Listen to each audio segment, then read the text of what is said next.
നമസ്കാരം. ക്ഷേമ പെൻഷൻ വാങ്ങുന്നവർക്ക് ഒരു സന്തോഷ വാർത്ത, ഒപ്പം ചിലർക്ക് ഒരു സങ്കട വാർത്തയുണ്ട്.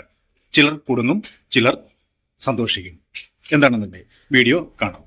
ക്ഷേമ പെൻഷൻ വാങ്ങുന്ന എല്ലാവർക്കും ഒരു സന്തോഷ വാർത്തയാണ്.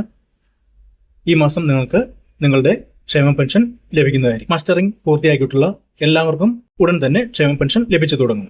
ക്രിസ്മസിനോട് അനുബന്ധിച്ചുള്ള ക്ഷേമ പെൻഷൻ വിതരണമാണ് ഇപ്പോൾ നടക്കുന്നത്. ഇനി നിലവിൽ ക്ഷേമ പെൻഷൻ വാങ്ങിച്ചുകൊണ്ടിരിക്കുന്ന ചിലർക്ക് ഒരു സങ്കട വാർത്തയും ഉണ്ട്. എന്തെന്നാൽ നിങ്ങൾ അനർഹരായിട്ടും ക്ഷേമ പെൻഷൻ കൈപ്പറ്റുകയാണ് എങ്കിൽ നിങ്ങളുടെ വിതരണം ചെയ്ത പെൻഷൻ തുകയും അതിന്റെ പലിശ സഹിതവും തിരിച്ചു പിടിക്കാനുള്ള നടപടികളും തുടങ്ങിയിട്ടുണ്ട്. നിരവധി ആളുകൾ അനർഹർ ആണെന്ന് കണ്ടെത്തിയിട്ടുണ്ട്. എന്നാൽ ഇവർ ഇപ്പോഴും ക്ഷേമ പെൻഷൻ കൈപ്പറ്റിക്കൊണ്ടിരിക്കുകയാണ്. മാനദണ്ഡങ്ങൾ പാലിക്കാതെ അവ മറച്ചു വെച്ചുകൊണ്ടാണ് പലരും പെൻഷൻ കൈപ്പറ്റുന്നത്. ചിലർക്ക് ഒന്നിൽ കൂടുതൽ പെൻഷൻ ലഭിക്കുന്നവരുമുണ്ട്.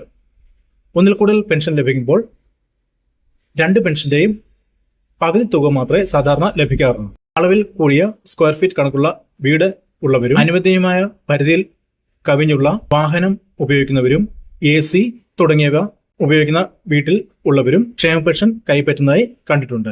കൂടാതെ പുനർവിവാഹം ചെയ്തിട്ടും വിധവ പെൻഷൻ വാങ്ങുന്നവർ ഉണ്ടെന്ന് ശ്രദ്ധയിൽപ്പെട്ടിട്ടുണ്ട്. ഇങ്ങനെ പെൻഷൻ കൈപ്പറ്റുന്ന ആരെങ്കിലും ഉണ്ടെങ്കിൽ ഉടൻ തന്നെ ആ പെൻഷൻ റദ്ദ് ചെയ്യാനുള്ള അപേക്ഷ കൊടുക്കേണ്ടതാണ്.